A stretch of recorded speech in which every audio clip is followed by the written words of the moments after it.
नमस्कार, मैं नीलेश और आप देख रहे हैं राजधानी एक्सप्रेस 9। अभी हम आजमगढ़ के ब्लॉक मिर्जापुर में मौजूद हैं। हमारे साथ बातचीत करने के लिए मौजूद हैं शिल्पकार आज़ाद, जो टीम 50-62 भीम सेना के ब्लॉक सचिव हैं, और इनसे जानेंगे कि ये जो कैडर मीटिंग रखी गई है, ये किस उद्देश्य से यहाँ पे रखी गई थी। तो आपका स्वागत हमारे चैनल में। सबसे पहले आपके चैनल के माध्यम से मैं सभी साथियों को क्रांतिकारी जय भीम। मैं भी शिल्पकार आज़ाद, ब्लॉक मिर्जापुर ब्लॉक सचिव। ये हमारी जो कैंडल मीटिंग रखी गई आज ब्लॉक मिर्जापुर के अंतर्गत, ये मीटिंग लोगों को जागरूक और एकत्रित करने के लिए रखी गई। और ये जो है मीटिंग में आए हुए सभी साथी हैं, उनको हम एक नई दिशा में ले जाना चाहते हैं, और जो जानकार हैं उनको जानकारी देना चाहते हैं कि राजनीति बहुत अच्छी चीज़ है अगर वो करना चाहे तो अच्छे तरीके से। और मैं चाहता हूँ कि सभी युवा जितने भी हैं राजनीति से जुड़ें, क्योंकि हर घर राजनीति होनी चाहिए। आज हमारे मानवर कांसी साहब की देन है, ये जो हम नेता बनने के काबिल हैं, जो बने हुए भी मानवर कांसी साहब की देन है। और मैं चाहता हूं कि जो युवा जितने भी हैं वो पूरा अपना फोकस शिक्षा, राजनीति और रोजगार पे दें। और ये उन तक मेरा ये संदेश जाता है, मैं उनको तो पहुंचाना चाहता हूं कि वो फालतू कामों पे ध्यान ना दें। अगर वो उनके पास टाइम है तो अपने ग्राम सभा, अपने क्षेत्र में लोगों को एक अलग दिशा में ले जाने का काम करें, उनको अच्छी बातें बताएं। और यहाँ पे जितने भी साथी आए थे, हम लोगों ने उनको सदस्यता दिलाई है, ताकि वो ये संगठन से जुड़े रहेंगे।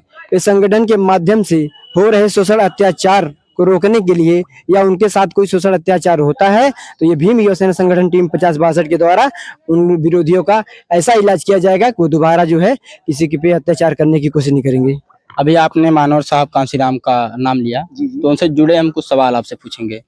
अभी जो नई नई पार्टियां और नए नए संगठन बन रहे हैं, सब मानवर साहब कांसीराम का नाम ले रहे हैं, और कहीं ना कहीं देखा जा रहा है कुछ लोग उभर तो रहे हैं। मानवर साहब कांसीराम एक अलग सिद्धांत चल रहा है, समाज को एक करने की बात कर रहे हैं, लेकिन वो खुद एक नहीं हो रहे हैं। आप इस पे क्या कहें? देखिए, हमारा जहाँ तक अपना विचार है कि हम लोगों को एक होना चाहिए, और ये जो बसपा और आज़ाद समाज पार्टी है इनको भी एक होना चाहिए, क्योंकि ये मानवर कांसीराम साहब की ही देन है कि आज जो इतने बड़े बड़े नेता बने हुए हैं, पार्लियामेंट में बैठ रहे हैं, ये सब मानवर कांसीराम साहब की देन है। और आपस में मुठभेड़ ना करें, ये मुठभेड़ मतलब आपकी कमजोरी है। आप सभी को एकत्रित होना पड़ेगा, तभी जो है हमारा समाज, बहुजन समाज एक अलग प्रक्रिया चालू करेगा, ताकि समाज में हो रहे शोषण अत्याचार, और जो आज 2014 से लेकर के अभी तक कोई भी वैकेंसी नहीं निकली है, और इसको मानवर कांसीराम साहब जो गांव-गांव चल करके साइकिल यात्रा पैदल चल करके लोगों को जोड़ने का काम किया, हर सर्व समाज के लोगों को जोड़ने का काम किया। हम लोग भी इसी तरह से काम करेंगे पूरे निष्ठा ईमानदारी के साथ। अभी हम आपसे कहें, मानवर साहब कांसीराम जी ने साइकिल से चलकर, पैदल चलकर समाज को जगाया। उसे किसी के बारे में कुछ पता नहीं था, उनको जगाया, उनको इकट्ठा किया और पार्टी बनाई, संगठन बनाया, सरकार में लाया उनको। लेकिन आज ऐसा क्या कर रहे हैं उनके नेता, जो फॉर्च्यूनर जैसी कारों में, एसी वाली कारों में, जहाजों से चलकर भी सत्ता से बाहर हैं। देखिए, कहीं ना कहीं मानवर साहब कांसीराम के मिशन से तो भटके हैं, इसीलिए सत्ता से बाहर हैं। देखिए, सत्ता से बाहर होने का कारण, अगर हमारे किसी सांसद को अपनी पार्टी से बना गया सांसद विधायक जो बनता है, अगर वो अपने समाज की बात नहीं करेगा, हमारा वोट लेकर के हमारी बात नहीं करेगा, तो आने वाले समय से अलग हो जाएगा। और पार्टी अपनी क्यों हुई, चाहे अपनी ही पार्टी हो, अगर काम नहीं करेगी तो उसको जनता जो है दरकिनार कर देगी। अभी कुछ भी हो बहुजन समाज के लिए, हक के लिए, तो देखा जाता है DS4, बामसेफ और एक भीम आर्मी, बसपा, ये चारों लोग अलग अलग कार्यक्रम करते हैं। अभी जैसे 9 अक्टूबर को मानवर साहब कांसीराम जी का पुण्यतिथि है, उस पे लखनऊ में 2 मीटिंगें होने वाली हैं। जो क्या बोलते हैं वो ना, जो 2 जगह कार्य होने, जो उनके 2 जगह रैली है, एक महारैली है। कौन सी रैली है, कौन सी महारैली है, ये तो वहां जाने के बाद वहां के लोग ही बताएंगे। तो आप ऐसे मतलब कार्यक्रम पे क्या कहेंगे? देखिए, मैं चाहता हूं कि ये एक ही विचारधारा पे चलना है। जी, मेरा यही, लेकिन अलग अलग रास्ते से कैसे चल सकते हैं? ये अलग अलग रास्ते पे नहीं जाना चाहिए, इनको एक ही रास्ते पे जाना चाहिए, एक ही जगह कार्य करना चाहिए। पर ये पार्टियां जो बना करके अलग अलग जगहों पे कार्यक्रम कर रहे हैं, यही तो कमजोरी है जो आज हमारी सरकार नहीं है, हम सत्ता में नहीं है। अगर ये एक होते तो आज हम सत्ता में होते और हमारे नेता मंत्री विधायक अब जैसे संगठन बनाने से समाज बिखरता है या पार्टी बनाने से? देखिए, जब तक संगठन रहेगा, संगठन देखिए लोगों को जोड़ने का काम करता है। जो पार्टी होती है, जब पार्टी बन जाती है तो लोग बिखर जाते हैं।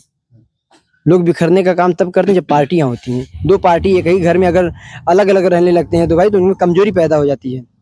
जहाँ 4 लोग थे वहाँ अलग अलग हो गए, 2 लोग हो गए, 2-2 हिस्सा होगा। तो ऐसे में हम उधर जाएं कि इधर जाएं, उसी में लोग भटक जाते हैं, आधे इधर जाते हैं, आधे उधर जाते कि हैं। एक ये जो 20 साल 40 साल 50 साल की संघर्ष की हुई है और एक सड़कों पे भी संघर्ष कर रहा है, तो हम जाएं तो जाएं किसके साथ? उसके सामने 2 रास्ते हैं। अभी तीसरा विकल्प और आने वाला है 23 तारीख को, जिसका नाम अभिषेक जाटव जो बहुजन शायर के नाम से जाने जाते हैं, वो भी ऐलान कर दिए कि हम भी संगठन या पार्टी बनाने जा रहे हैं। देखिए, मेरा हाथ जोड़ के सभी से निवेदन है, जितनी भी पार्टी या संगठन है, सभी एक ही विचार पे काम करें और एक ही रास्ते पे चलने की पूरी कोशिश करें। अलग अलग चलने का मतलब ये आपकी कमजोरी है। आप कभी भी सत्ता में नहीं आएंगे, चाहे चंद्रशेखर आजाद जी हो, कोई भी पार्टी हो, जो बहुजन समाज पे काम करेगी, एक ही रास्ते पे चलेगी, तभी सत्ता में सरकार। अब देखा जा रहा है पार्टियां बनी जा रही हैं, संगठन बने जा रहे हैं, लेकिन जो समाज पे शोषण हो रहा है वो लगातार होता ही जा रहा है। उस पर कोई फर्क नहीं पड़ रहा है पार्टी या संगठन बनने से। देखिए, जो पार्टियां बन रही हैं अपने आप को कमजोर कर रही हैं। आज देख सकते हैं आप, जैसे मान लीजिए कि आजाद समाज पार्टी के एक ही सांसद हैं, है ना। इसलिए एक ही सांसद हुए, वहाँ पे जाने वाले कभी ज्यादा थे, इसलिए वहाँ पे जो है लोग उनको सांसद बना दिए। मैं कह रहा हूँ और सांसद क्यों नहीं बने आपके? हमारा वोट बट गया, एक ही सांसद बने, और ये वोट बढ़ने का कारण है पार्टी, अलग अलग पार्टी बनाओगे। और हमारे जो पुराने पूर्वज बुजुर्ग हैं वो अभी भी बसपा से जुड़े हुए लोग हैं, और हम चाहते हैं कि हमारे जितने भी युवा साथी हैं बसपा से जुड़ने का काम करें। इसलिए कि 4 बार की मुख्यमंत्री रही कुमारी मायावती जी का बहुत बहुत हम आभार व्यक्त करते हैं कि SC ST के जो लोग थे 8 पास किए थे, उनको भी नौकरी मिल गई। मैं उनका बहुत बहुत आभार व्यक्त करना चाहता हूँ। किसको देखना तो चाहेंगे? आने वाले समय में आदरणीय बहन कुमारी मायावती जी को उत्तर प्रदेश का 5वीं बार मुख्यमंत्री देखना चाहता हूं। मैं सभी युवाओं के साथ चल करके अपने जो है ग्राम सभा में, हर ग्राम सभा में चल करके मैं बहन जी के बारे में लोगों को बताऊंगा, मैं और कांसीराम साहब के बारे में बताऊंगा कि आप लोग मजबूती से काम करिए, बसपा के लिए काम करिए, और जब तक बहन जी इस धरती पे हैं तब तक हम बहन जी के लिए काम करेंगे। तो अभी बसपा के साथ एक रुझान चालू होगा 2027 का, जो है लोग चुनाव प्रचार अभी प्रचार ना करना, समाज में ना दिखना उनके नेताओं को, ये इसलिए सत्ता से बाहर है बहुजन समाज पार्टी। ये तो जरूरी है, जिसे हमें अगर किसी चीज को हाईलाइट करना या लोगों के दिल में बसाना है तो हमें उसको जो है पहले से ही लोगों के मन में विचार डालने पड़ेंगे, अपने नेता के विचार उनको बताने पड़ेंगे, हमारे नेता के विचार क्या, उन्होंने किया क्या है समाज के लिए, हमें बताएंगे पहले से ही। और इस काम को ये नहीं है कि जब चुनाव आ जाए तभी करें, इस काम को पहले से ही करना पड़ता है। चैनल के माध्यम से बहुत जी मैं रवि शिल्पकार आजाद, समाज सेवी, ब्लॉक मिर्जापुर, ब्लॉक सचिव। तो ये थे रवि शिल्पकार आजाद, जो कि ब्लॉक मिर्जापुर के ब्लॉक सचिव हैं, और ऐसे ही तमाम बहुजन समाज में नेता उभर रहे हैं, समाज को जागरूक कर रहे हैं, समाज को जोड़ रहे हैं, और अपने छोटे छोटे प्रयासों से समाज में जो हो रहे शोषण अत्याचार के लिए लड़ रहे हैं।